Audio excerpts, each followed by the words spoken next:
नमस्कार दोस्तों, जय हिंद, वंदे मातरम। मैं आपके साथ जयसवाल सर। दोस्तों, एनसीईआरटी की क्लास चल रही है लगातार, आपको पता है, ईवीएस की, पर्यावरण की। और दोस्तों यहाँ पे 25 महत्वपूर्ण प्रश्नों की बात करेंगे। कल हम आपके दोस्तों जीव जंतु से, आपके जो पेड़ पौधे से संबंधित कुछ क्वेश्चन किए थे। ठीक है। आज भी कुछ क्वेश्चन रह गए थे जो कि एनसीईआरटी की बुक से यहाँ पे लिए गए हैं। तो इन क्वेश्चनों को देखते हैं और इन क्वेश्चनों पर भी आपको उतना प्यार स्नेह मिलेगा, बहुत ही इंपॉर्टेंट है दोस्तों। ठीक है। तो चलिए शुरू करते हैं दोस्तों, और प्लेलिस्ट में जाके आप लोग पिछली क्लासेज भी देख सकते हैं। पहला प्रश्न आपकी स्क्रीन पर है दोस्तों, देख लेते हैं क्या है प्रश्न। कि पौधे किसको भोजन और ऑक्सीजन प्रदान करते हैं? जंतुओं को, मृदा को, जल को या पृथ्वी को करते हैं? तो पौधे जो होते हैं दोस्तों, वह भोजन और ऑक्सीजन जो है किसको प्रदान करते हैं? भैया देखिए, मिट्टी को तो करेंगे नहीं, ना ही आपके जल के करेंगे, ना ही पृथ्वी करते हैं। जीव जंतुओं करते। भाई ऑक्सीजन कौन लेता है? जीव ही तो लेते हैं, जिनमें जीव होता हो, ठीक है, जिसमें जीव होता हो, जो जीवित रहता है। ठीक है। जो आपके जंतु, यानी कि अर्थात दोस्तों, पौधे किसको भोजन और ऑक्सीजन प्रदान करते हैं? तो भोजन और ऑक्सीजन दोनों चीजें जंतुओं को प्रदान करते हैं दोस्तों। पहला ऑप्शन सही हो जाएगा। सभी मित्रों को जय हिंद, वंदे मातरम दोस्तों। थोड़ा तबीयत थोड़ा डिस्टर्ब है दोस्तों, ठीक है, लेकिन हम अपने आप को रोक नहीं पाए क्लास लेने के लिए, ठीक है, क्योंकि ये परिवार है दोस्तों। ठीक है। आवर फैमिली हमारी। थोड़ा तबीयत तो ज़रूर डिस्टर्ब है, लेकिन हम आप लोगों से इतना कनेक्ट हो चुके हैं दोस्तों, ठीक है, कि हम हमसे ये नहीं होता कि चलो यार आज क्लास छोड़ देते हैं। ऐसा होता ही नहीं दोस्तों, ठीक है। तो ये सब लोगों का, आप लोगों का प्यार स्नेह इसी तरह बनाए रखें दोस्तों, ठीक है। चलिए दूसरा प्रश्न देख लेते हैं। हमारे आस पड़ोस में पाए जाने वाले अधिकतर पेड़ पौधे की पत्तियां क्यों हरी होती हैं? जाइलम के कारण, सूर्य के प्रकाश के कारण, कोशिका के कारण, या इनमें से कोई नहीं? सभी लोग कमेंट करेंगे, फीडबैक करेंगे दोस्तों। जय हिंद, वंदे मातरम सभी मित्रों को। हमारे आसपास पड़ोस में जो पाए जाने वाले अधिकतर पेड़ पौधे की जो पत्तियां होती हैं, वह हरी क्यों होती हैं? सूर्य के प्रकाश मिलता है इसके कारण हरी होती हैं, या कोशिका के कारण होता है, या जाइलम के कारण कारण होता है दोस्तों? तो आपका ऑप्शन नंबर डी सही होगा, क्योंकि ऐसा कोई कारण नहीं है जिसमें पत्तियां हरी होती हो। प्रकाश, सूर्य के प्रकाश के उपस्थिति में होती हैं, लेकिन उसके कारण नहीं होती। तो यहाँ पे किसके कारण होती हैं? तो आपका जो होता है पर्णहरिम, ठीक है। किसके कारण होती हैं दोस्तों? तो पर्णहरिम एक होता है, और जो भी उनके कारण ही पत्तियां क्या होती हैं, ठीक है, उनमें एक पत्तियों में पर्णहरिम पाया जाता है, उसके कारण आपकी पत्तियां हरी होती हैं। अब देखते हैं दोस्तों अगला प्रश्न। इनमें से कौन द्वितीयक जड़ का उदाहरण है? सभी लोग कमेंट करेंगे, द्वितीयक जड़ का उदाहरण है आपकी मूसला जड़, पतला जड़, उपर्युक्त दोनों, या जालीदार जड़ हो जाएगा। सभी लोग कमेंट करेंगे, फीडबैक करेंगे दोस्तों, और अंत में जरूर बताइएगा कि आज की क्लास में 25 प्रश्न में आपका स्कोर क्या है। द्वितीयक जड़ का उदाहरण है, कौन सा जड़ होगा? मूसला जड़, पतला, उपर्युक्त दोनों, या जालीदार जड़ होते हैं? जड़ होते हैं काफ़ी काफ़ी टाइप्स की जड़ होते हैं, आप काफ़ी प्रकारों के, ठीक है। तो द्वितीयक जड़ का उदाहरण दोस्तों वह होता है जो आपकी मूसला जड़ होती है। ठीक है। मूसला जड़ यानी कि टैप रूट की बात करेंगे।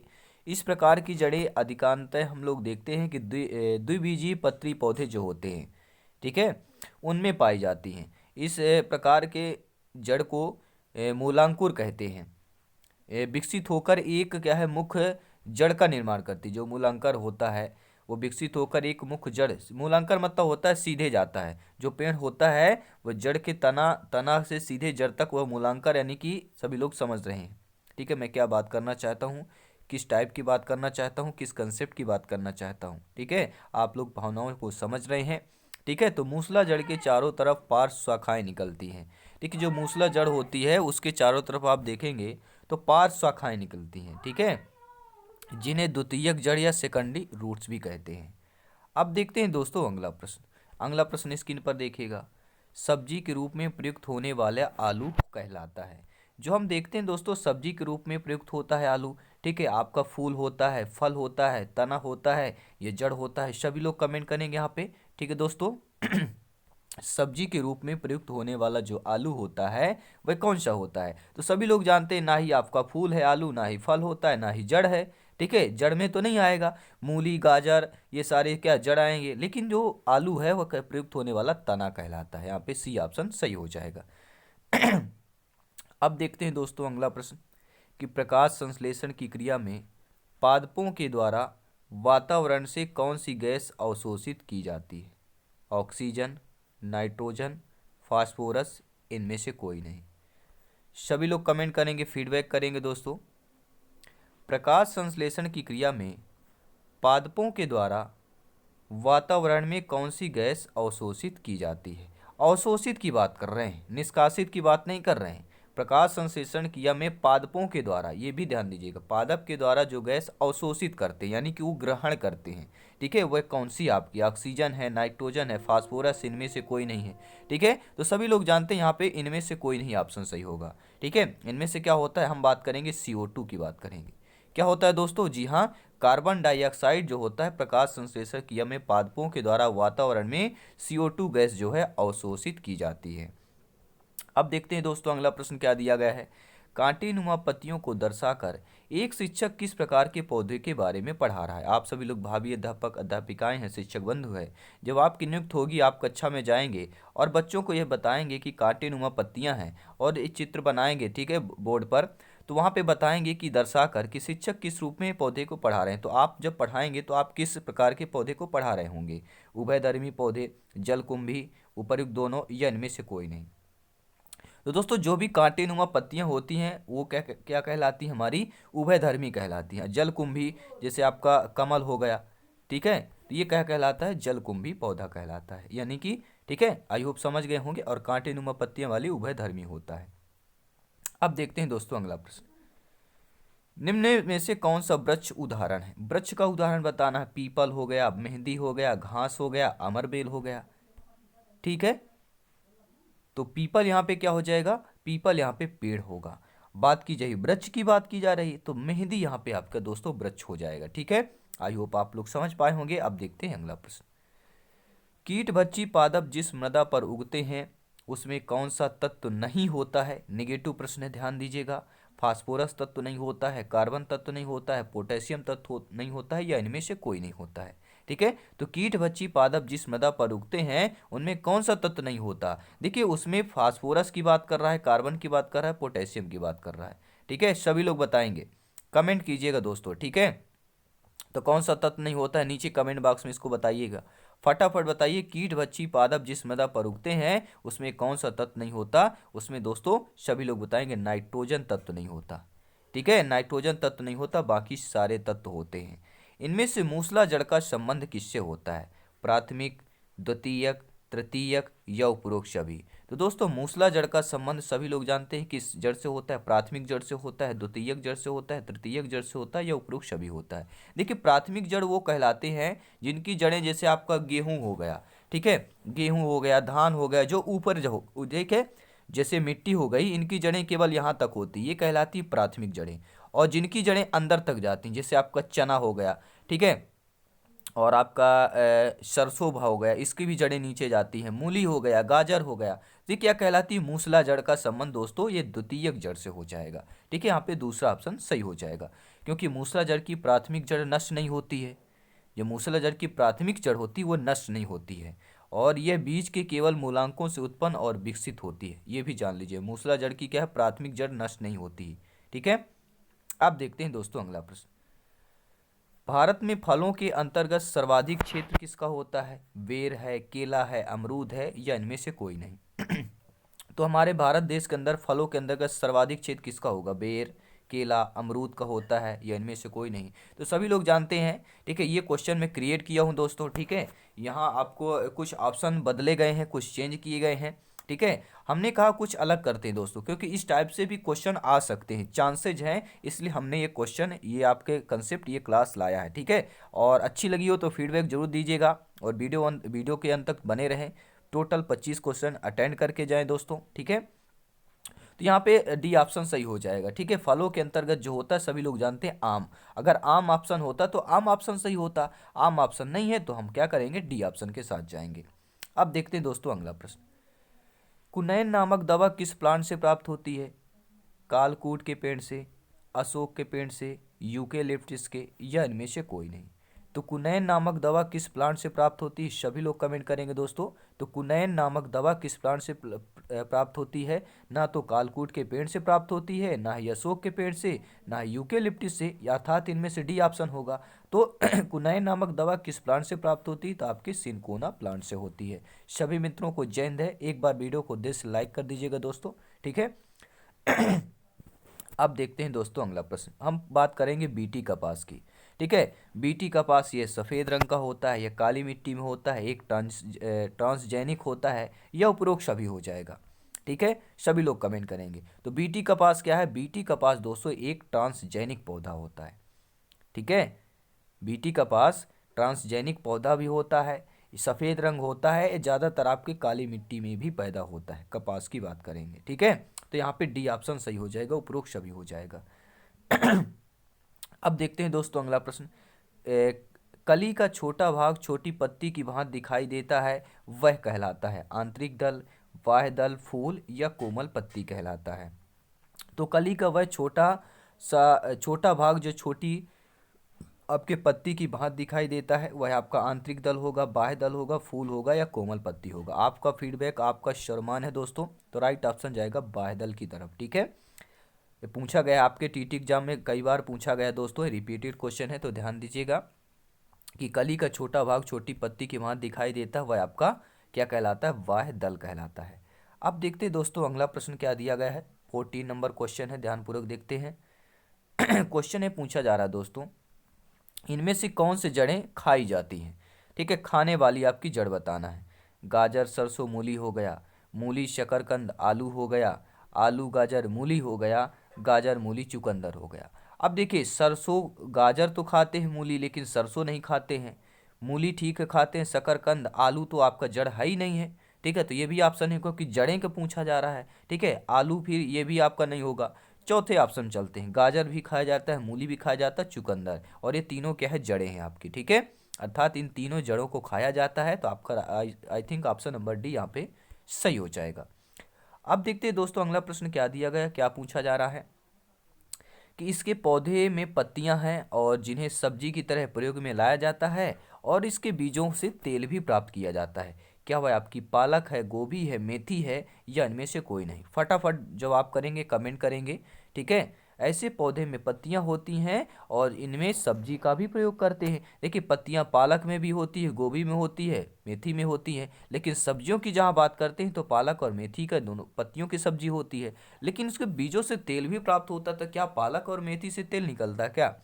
हो सकता है आप बोलेंगे कि मेथी से निकल सकता है, तो ऐसा नहीं है दोस्तों। यहाँ पे डी ऑप्शन सही हो जाएगा, ठीक है। वो तेल आपका सरसों अगर ऑप्शन आएगा, ठीक है। आई होप आप लोग समझ पाए होंगे। सरसों के अलावा सोयाबीन में भी तेल निकलता है, ठीक है। अब देखते हैं अगला प्रश्न। पौधे में जल का अधिग्रहण किसके द्वारा होता है? फ्लोएम के द्वारा, जड़ों के द्वारा, जाइलम के द्वारा, या पर्णहरिम के द्वारा होता है? तो देखिए, पौधे में पर्णहरिम की उपस्थिति के कारण, सूर्य के प्रकाश की उपस्थिति में, ठीक है, वह क्या होता है? हरे करना, यानी कि पर्णहरिम के द्वारा तो पत्तियां हरी हमें दिखाई देती हैं, ठीक है। और आप देखते होंगे गर्मियों के टाइम में जो है बारिश का सीजन आता है तो पतझड़ आता है गर्मियों में, ठीक है। तो वह पतझड़ किसके कारण होता है? जब पर्णहरिम वहाँ पे नहीं हो पाता है, पर्णहरिम वहाँ पे तत्व नहीं मिल पाता है, तो पत्तियाँ क्या होती, पीली और सूखी पड़ जाती है, जिससे पत्तियाँ गिरने लगती हैं, ठीक है। पर्णहरिम का निर्माण वहाँ पर नहीं हो पाता है, ठीक है। तो पौधे में जल का अधिग्रहण किसके द्वारा होता है दोस्तों? सभी लोग जानते हैं, जाइलम के द्वारा होता है, ठीक है। अब आप बोलेंगे जड़ के द्वारा भी तो होता है, लेकिन एक उसमें जाइलम होता है, सभी लोग जानते हैं, ठीक है। जाइलम के द्वारा ही पौधे में जल का अधिग्रहण होता है। राइट ऑप्शन सी हो जाएगा। अब देखते हैं दोस्तों अगला प्रश्न है। नेपेंथिस एक ऐसा पौधा है जो मेंढकों, कीड़े मकोड़ों, चूहे जैसे छोटे जीवों को अपने अंदर फांस कर खा जाता है। ये हमारे देश में कहाँ पाया जाता है दोस्तों? ठीक है, हमारे देश में असम में पाया जाता है, मध्य प्रदेश में, राजस्थान में, या मेघालय में पाया जाता है। तो आप सभी लोग जानते हैं मध्य प्रदेश, ठीक है। हमारे देश का दिल कहे जाने वाला राज्य हमारा मध्य प्रदेश है, ठीक है। अगर आपका जो धड़कन है, आपका दिल कोई और होगा, तो भारत देश का दिल केवल मध्य प्रदेश है दोस्तों, ठीक है। सभी मित्रों को जय हिंद, वंदे मातरम है। जितने मेरे प्यारे भाई बहन एमपी से हैं और एमपी के किस डिस्ट्रिक्ट से हैं, ज़िले से हैं, नीचे कमेंट बॉक्स में ज़रूर बताएं, ठीक है। आज हम जानते हैं भैया आप लोग कहाँ कहाँ से, किस डिस्ट्रिक्ट से हैं, ये जानना बहुत ज़रूरी है। आप लोग किस राज्य से हैं, पूरे देश से हैं, ठीक है, देश के आप यहाँ पे स्टडी करते हैं, मेरे सभी प्यारे मित्र हैं, शिक्षक बंधु है, ये परिवार है दोस्तों, ठीक है, शिक्षकों का परिवार है। आप लोग कमेंट के माध्यम जरूर बताइएगा आप लोग कहाँ से हैं, एमपी में किस डिस्ट्रिक्ट से हैं, और अदर स्टेट से कहाँ कहाँ से आप लोग आज कमेंट के माध्यम से अपना छोटा सा इंट्रोडक्शन जरूर दीजिएगा। पंखुड़ियों के अंदर फूल के बीच में कुछ पतली पाउडर जैसी रचनाएं दिखाई देती हैं, जिन्हें हम क्या कहते हैं दोस्तों, ठीक है। हर एक क्वेश्चन आपके एनसीईआरटी पे है, और हम पेड़ पौधे का जो कल की चैप्टर किए थे, कल की बेहतरीन क्लास थी, आप लोगों का फीडबैक भी बेहतरीन मिला था, ठीक है। तो पंखुड़ियों के अंदर फूल के बीच में जो पतली पाउडर जैसी रचनाएं होती हैं, उन्हें पुष्पदल कहते हैं, फूल दल कहते हैं, पराग कहते हैं, या पुष्पकोश कहते हैं। सभी लोग कमेंट करेंगे, ठीक है। तो राइट ऑप्शन क्या हो जाएगा, उन्हें पराग कहते हैं, ठीक है। जो पंखुड़ियां आप लोग देखते होंगे उनके अंदर क्या है, मान लीजिए एक फूल हम बनाए देते हैं, ठीक है। थोड़ा सा ये मान लीजिए एक फूल बन गया, ये फूल गए बन गया। अब इसके अंदर जो देखते होंगे रंध्र टाइप में जो बीचों बीच ऐसे ऐसे होती है, आप लोग बीच में देखते होंगे, ये ऐसा बना होता है, जो रंध्र होते हैं छोटी छोटी। तो ये जो भाग बना है आपका, ठीक है, ये जो भाग है ये क्या कहलाता है, ये भाग की पूछा जा रहा है, ठीक है। तो आई होप आप लोग समझ पाए होंगे कि ये भाग जो बना है ये क्या होता है, ये दोस्तों पराग कहलाता है, ठीक है। आपका सी ऑप्शन सही हो जाएगा। अब देखते हैं दोस्तों अगला प्रश्न क्या दिया गया है। मेरे सभी प्यारे मित्र वीडियो लाइक करेंगे, सपोर्ट करेंगे दोस्तों, ठीक है। आप लोगों को सपोर्ट की वजह से ही डेली क्लासेज हो पाती है, ठीक है, मोरल मोटिवेशन मिलता है। प्रकाश संश्लेषण की क्रिया में हरे पौधे द्वारा बाहर निकलने वाली गैस आपकी CO2 है दोस्तों, नाइट्रोजन है, या आपकी ऑक्सीजन है, या ए व सी दोनों है। सभी लोग कमेंट करेंगे। देखिए, प्रकाश संश्लेषण क्रिया में हरे पौधे द्वारा बाहर निकलने वाली गैस, ये नहीं बताया गया कि संश्लेषण में भाग लेने वाली गैसें, ठीक है, या इस क्रिया में क्या क्या कौन सी गैस भाग लेती हैं। देखिए, भाग लेना यानी क्या है, कार्बन डाइऑक्साइड क्या करते हैं भैया, पौधे क्या है लेते हैं, और O2 हमें देते हैं। तो इनमें कन्फ्यूजन हो जाता कि क्या ऑप्शन नंबर डी होगा, क्या बिल्कुल नहीं होगा दोस्तों, ठीक है। ध्यान दीजिएगा, कन्फ्यूज होना नहीं है, ठीक है, क्योंकि तैयारी सिलेक्शन की चल रही है। तो यहाँ पे राइट ऑप्शन क्या हो जाएगा, बाहर निकालने वाली गैस, ठीक है, क्या है, ऑक्सीजन है। अगर यहाँ पे प्रकाश संश्लेषण की ये दिया रहता कि श्वासोच्छ्वास की क्रिया में, ठीक है, श्वास लेने की क्रिया में मनुष्य जो है कौन सी गैस जो है बाहर निकालते हैं, तो मनुष्य जो है कार्बन डाइऑक्साइड निकालते हैं, और पेड़ पौधे ऑक्सीजन निकालते हैं। अब देखते हैं दोस्तों अगला प्रश्न। पौधे में अर्धसूत्री विभाजन होता है फूलों द्वारा, फलों द्वारा, पुष्पदल द्वारा, या इनमें से कोई नहीं। तो पौधे में अर्धसूत्री विभाजन किसके द्वारा होता है, सभी लोग कमेंट करेंगे। तो आप पौधे हैं उनमें जो अर्धसूत्री विभाजन होता है दोस्तों, वह ना तो फूलों के द्वारा होता है, ना ही फलों के द्वारा, ना ही पुष्पदल में होता है। तो यहाँ पे I think option number D सही होना चाहिए कि इनमें से कोई नहीं। तो बात यह आती है कि पौधे में अर्धसूत्री विभाजन किसके द्वारा होता है, तो पराग कणों के द्वारा होता है। किसके द्वारा होता है दोस्तों, पराग कणों के द्वारा होता है। अब देखते हैं 5 प्रश्न और रह गए हैं, देख लेते हैं। चरने वाले पशु वनस्पति को कैसे बदलते हैं। जो चरने वाले पशु होते हैं वह वनस्पति को चुनकर बदलते हैं, बीज प्रकीर्णन द्वारा, रोग फैलाकर, या उपयुक्त सभी द्वारा बदलते हैं। ठीक है, रोग फैलाना यह वनस्पति को नहीं बदल सकता, रोग से वनस्पति नष्ट हो जाएगी, ठीक है। तो बीज प्रकीर्णन के द्वारा चरने वाले जो पशु होते हैं वह क्या करते हैं, वनस्पति को बदलते हैं। अब देखते हैं दोस्तों अगला प्रश्न। लौंग एवं केसर पौधे के किस भाग से प्राप्त होता है, फल से होता है, जड़ से होता है, पत्तों से होता है, या इनमें से किसी से नहीं होता है। तो लौंग और केसर जो पौधे के भाग होते हैं वह किस में से प्राप्त होते हैं। आपका कमेंट सर्वमान है दोस्तों, सभी लोग कमेंट करेंगे। तो लौंग और केसर जो पौधे होते हैं किस भाग से प्राप्त होते हैं, ना तो फल है, ना ही जड़ है, ना ही पत्ते हैं। तो बहुत से लोग फल कह देते कि फल हो जाएगा, ठीक है, ना तो फल है, ना ही जड़ है, ना ही पत्ते हैं। I think option number D हो जाएगा कि इनमें से कोई नहीं। तो लौंग, अब बात यह आती है कि लौंग और केसर पौधे हैं, तो सभी लोग जानते हैं, ठीक। अगर फूल ऑप्शन होता तो आप लोग फूल करते, नहीं है तो ऑप्शन नंबर डी के साथ जाएंगे, इनमें से कोई नहीं है, ठीक है। चलिए अगला प्रश्न देख लेते हैं। रेगिस्तानी ओक एक पेड़ का नाम है जिसकी जड़ें उसके रात तक यानी जमीन के भीतर तक जाती हैं, और जब तक कि पानी तक ना पहुंच जाए, ठीक है, जब तक यानी जमीन के नीचे पानी नहीं मिलेगा तब तक ये इसके जड़ें, इस पेड़ की जड़ें नीचे तक चली जाती हैं, ठीक है। और जड़ों की गहराई इस पेड़ की लगभग 30 गुनी तक हो जाती है। तो यह पेड़ कहाँ पाया जाता है, ठीक है, भारत में पाया जाता है, आपके मध्य प्रदेश में, या राजस्थान में पाया जाता है। सभी लोग कमेंट करेंगे। यह आपका जो पेड़ है, ठीक है, रेगिस्तानी ओक कहाँ पर पाया जाता है, भारत में, मध्य प्रदेश में, राजस्थान में, कहाँ पर पाया जाता है, फटाफट कमेंट करेंगे, ठीक है। तो राइट ऑप्शन यहाँ पे क्या हो जाएगा दोस्तों, वह आपका ऑस्ट्रेलिया में पाया जाता है। तो यहाँ पर डी ऑप्शन के साथ जाएंगे कि इनमें से ऑप्शन ही नहीं है, तो डी ऑप्शन के साथ जाएंगे। ठीक है, अब देखते हैं दोस्तों अगला प्रश्न। इनमें से कौन जो है आपका द्विबीजपत्री पौधा नहीं है? नेगेटिव प्रश्न है। इनमें से द्विबीजपत्री पौधा नहीं है। चना मटर, मटर सरसों, सेम गोभी या सरसों चना हो जाएगा। तो इनमें से कौन दोस्तों द्विबीजपत्री पौधा नहीं है, सभी लोग बताइए। देखिए आपका, देखिए चना मटर ये भी द्विबीजपत्री है, द्विबीजपत्री पौधा है। मटर सरसों ये भी है, ठीक है। सरसों और चना ये भी है, लेकिन गोभी आपका यहाँ पे जो दे दिया गया है ये आपका द्विबीजपत्री नहीं, या द्विबीज पत्री पौधा आपका नहीं होगा। तो नेगेटिव प्रश्न है, तो नेगेटिव ऑप्शन चूज करेंगे, सी ऑप्शन के साथ जाएंगे।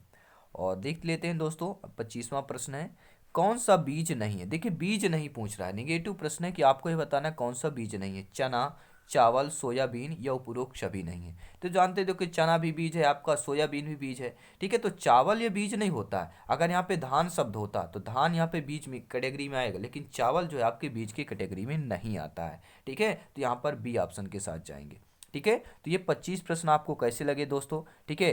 हो सकता है आपके सारे क्वेश्चन बने होंगे, ठीक है। थोड़ा दोस्तों मैं शुरू में ही आपको बताया कि तबीयत थोड़ा डिस्टर्ब ही आपको आवाज़ से भी लगा होगा, ठीक है, कि डेली क्लासेज में आज की क्लास में कुछ तो आपको डिफरेंट लगा होगा, ठीक है। लेकिन हमने सोचा कि सर क्लासेज करना चाहिए, क्लास नहीं छोड़ा जा सकता दोस्तों, ठीक है।